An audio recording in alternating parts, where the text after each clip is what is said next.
आज हम देखेंगे इस कार्यक्रम का दूसरा भाग। इसे सरल संस्कृत में समझाने के लिए हमारे साथ उपस्थित है डॉक्टर लक्ष्मीधर पंडा। सुप्रभातं छात्राः। अद्य वयं ऋतुचित्रणम् इति पाठस्य चतुर्थ, पंचम, षष्ठ इति श्लोकत्रयं पठामः। एतेषु एव त्रिषु श्लोकेषु वर्षा ऋतोः वर्णना वर्तते। तत्र चतुर्थः श्लोकः भवति क्वचित् प्रकाशं क्वचिदप्रकाशं नभः प्रकीर्णाम्बुधरं विभाति क्वचित् पर्वतसन्निरुद्धं रूपं यथा शान्तमहार्णवस्य। पुनः एकवारं श्लोकम् उच्चारयामि। क्वचित् प्रकाशं क्वचिदप्रकाशं नभः प्रकीर्णाम्बुधरं विभाति क्वचित् पर्वतसन्निरुद्धं रूपं यथा शान्तमहार्णवस्य इति। अस्य श्लोकस्य अन्वयः भवति क्वचित् पर्वतसन्निरुद्धं शान्तमहार्णवस्य रूपं यथा तथा क्वचित् प्रकाशं क्वचित् अप्रकाशं प्रकीर्णाम्बुधरं नभः विभाति इति। अस्य श्लोकस्य भावार्थः यथा। क्वचित् इति अव्ययपदं यस्य अर्थः भवति केषुचित् स्थलेषु।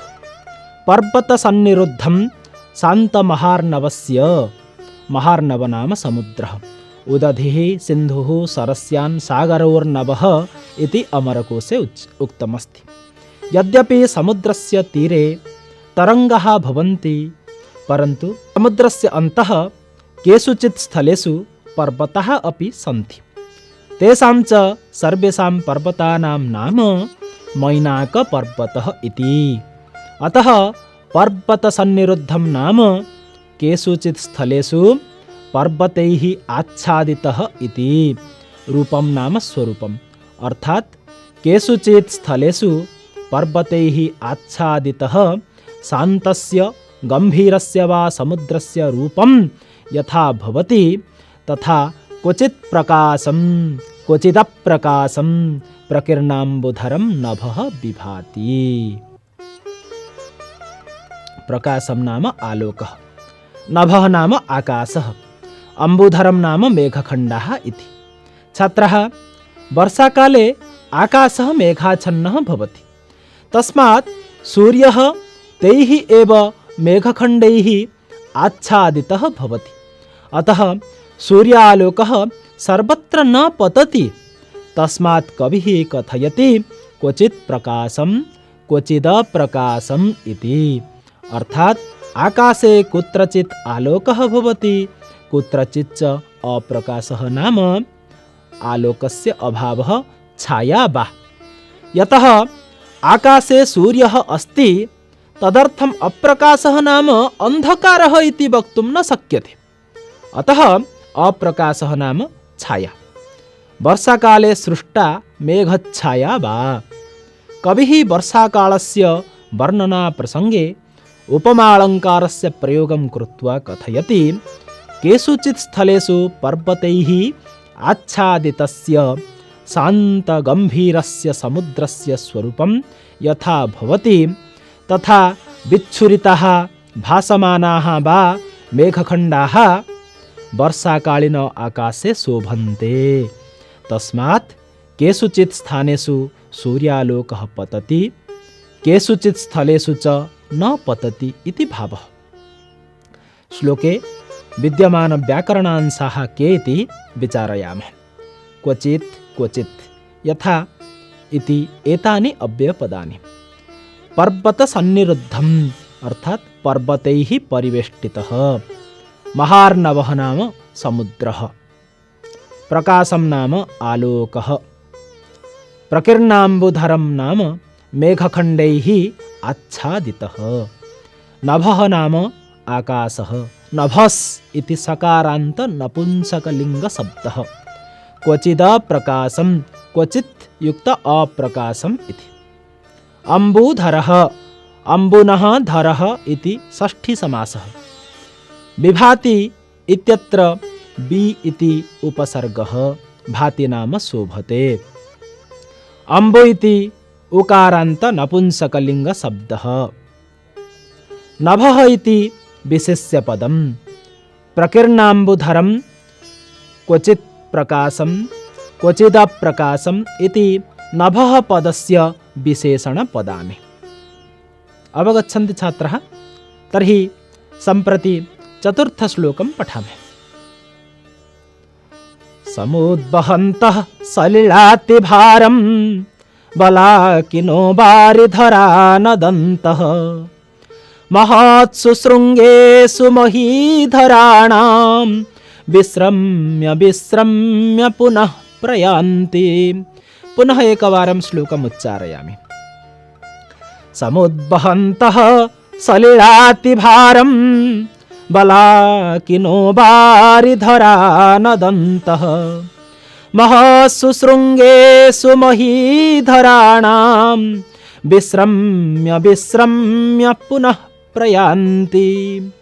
अस्य श्लोकस्य अन्वयः भवति सलिलातिभारं समुद्वहन्तः वारिधरा नदन्तः बलाकिनो च महीधराणां महत्सु शृङ्गेषु विश्रम्य विश्रम्य पुनः प्रयान्ति इति। अस्य श्लोकस्य अर्थः कः इति विचारयामः। वारिणः धरः वारिधरः ते वारिधरः नाम मेघः। कीदृशः वारिधरः नाम सलिलातिभारं समुद्वहन्तः वारिधराः। सलिलं नाम जलं। सलिलस्य अतिभारं सलिलातिभारं नाम जलस्य अत्यधिकं भारं समुद्वहन्तः नाम वहनं कुर्वन्तः स्वीकुर्वन्तः इति। नदन्तः बलाकिनः च। बलाक नाम पक्षिविशेषः बकपक्षिः वा। बलाकिनः नाम बकपक्षिणां समूहः। नदन्तः शब्दं कुर्वन्तः ध्वनिं कुर्वन्तः वा। अर्थात् जलानाम् अत्यधिकं भारं वहन्तः मेघखण्डाः शब्दं कुर्वन्तः बकपक्षिणः च इति। अत्र प्रश्नः समुदेति ते मेघखण्डाः बकपक्षिणः च किं कुर्वन्ति? अतः उच्यते महीधराणां महत्सु शृङ्गेषु विश्रम्य विश्रम्य पुनः प्रयान्ति। महीधर नाम पर्वतः। तेषां पर्वतानां महत्सु शृङ्गेषु उच्चतमस्थानेषु शिखरप्रदेशेषु वा। विश्रम्य विश्रम्य नाम विश्रामं कृत्वा अवस्थानं कृत्वा कृत्वा वा। पुनः प्रयान्ति पुनश्च गमनं कुर्वन्ति। अर्थात् वर्षाकाले आकाशे बकपक्षिणः रावं कृत्वा पर्वतस्य शिखरप्रदेशेषु विश्रामं स्वीकृत्य पुनः अग्रे चलन्ति।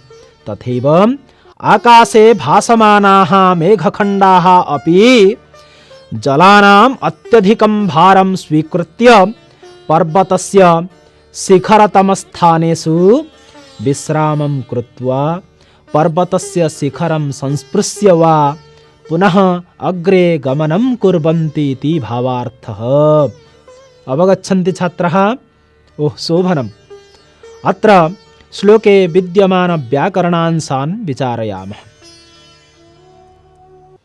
सलिलातिभारं सलिलानाम् अतिभारम् इति षष्ठी तत्पुरुष समासः।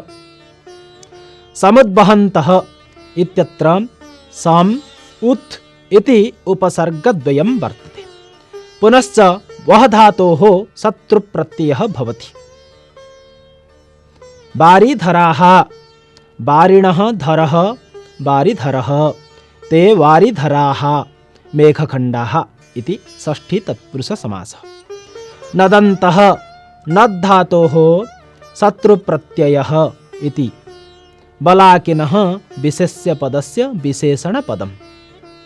सलिलातिभारं समुद्वहन्तः च इति पदद्वयं वारिधर विशेष्य पदस्य विशेषण पदम्। महत्सु महत् शब्दस्य सप्तमी बहुवचन रूपम्। विश्रम्य वि उपसर्गपूर्वकं श्रम धातोः ल्यप् प्रत्ययः। पुनः इति अव्ययपदं प्रयान्ति नाम गमनं कुर्वन्ति। छात्राः अवगच्छन्ति भवन्तः? तर्हि वर्षाकालस्य वर्णना प्रसङ्गे इतोपि एकं श्लोकं वर्तते, यथा शृण्मः, गायामि अहम्। वहन्ति वर्षन्ति नदन्ति भान्ति ध्यायन्ति नृत्यन्ति समाश्वसन्ति नद्यो घनामत्त गजावनन्ता प्रिया विहीना शिखिनः प्लवङ्गः। पुनः एकवारम् उच्चारयामि। वहन्ति वर्षन्ति नदन्ति भान्ति ध्यायन्ति नृत्यन्ति समाश्वसन्ति नद्यो घनामत्त गजावनन्ता प्रिया विहीना शिखिनः प्लवङ्गः इति। अस्य श्लोकस्य अन्वयः यथा नद्यो वहन्ति घनाः वर्षन्ति मत्तगजाः नदन्ति वनान्तः भान्ति प्रिया विहीनः ध्यायन्ति शिखिनः नृत्यन्ति प्लवङ्गाः समाश्वसन्ति च। अस्य श्लोकस्य भावार्थः यथा। छात्राः, ग्रीष्मकाले प्रायतः नद्यः तडागाः शुष्काः भवन्ति, परन्तु वर्षाकाले नद्यः प्रपूरिताः भूत्वा वहन्ति। घनाः नाम मेघखण्डाः वर्षन्ति अर्थात् वृष्टिं कुर्वन्ति। वर्षाकाले कानने मत्तगजः नाम उन्मत्तः हस्ति नदति नाम ध्वनिं करोति। वनान्ताः भान्ति अर्थात् वर्षाकाले वृक्षाः हरितवर्णाः भवन्ति। वृक्षपत्रेषु जलराशिः पतति। तत्र वनस्य मध्यभागे विद्यमानवृक्षलतासु पक्षिणः राजन्तः कलरवं च कुर्वन्ति। अतः वर्षाकाले वनस्य मध्यभागः भान्ति नाम सुशोभिताः भवन्ति। वर्षाकाले ये तावत् पशुपक्षिणः जीवाः मनुष्याः च प्रियायाः नाम प्रियजनस्य विरहेण नाम विच्छेदजनित दुःखेन कष्टम् अनुभवन्ति। ते नूनमेव प्रियजनं ध्यायन्ति नाम स्मरन्ति। शिखिनः नृत्यन्ति। शिखिनः अर्थात् मयूरः। नृत्यन्ति नाम नृत्यं कुर्वन्ति। वर्षाकाले मयूराः नृत्यं कुर्वन्ति। प्लवङ्गाः नाम मर्कटाः। मर्कटाः किं कुर्वन्ति? वर्षाकाले वृक्षशाखायाम् उपविश्य समाश्वसन्ति नाम आनन्दिताः भवन्ति। सम्प्रति श्लोकस्य भावार्थं जानीमः। वर्षाकाले जलपूर्णाः नद्यः प्रवहन्ति। मेघखण्डाः वृष्टिं कुर्वन्ति। उन्मत्तगजाः वनमध्ये ध्वनिं कुर्वन्ति। सम्पूर्णः वनभागः सुशोभितः भवति। प्रियाविरहेण आतुराः सर्वे प्रियजनं स्मरन्ति। मयूराः वर्षाकाले नृत्यन्ति। वानराः वृक्षशाखायाम् उपविश्य आनन्दिताः च भवन्ति इति। एवं रूपेण वर्षाकालीनदृश्यं वाल्मीकिना रामायणस्य किष्किन्धाकाण्डे यत् वर्णितं तदत्र उपस्थापितम्। अवगच्छन्ति खलु छात्राः? सम्प्रति श्लोकेऽस्मिन् विद्यमानव्याकरणांशान् जानीमः। वनान्ताः, वनयुक्त अन्ताः इति दीर्घसन्धिः।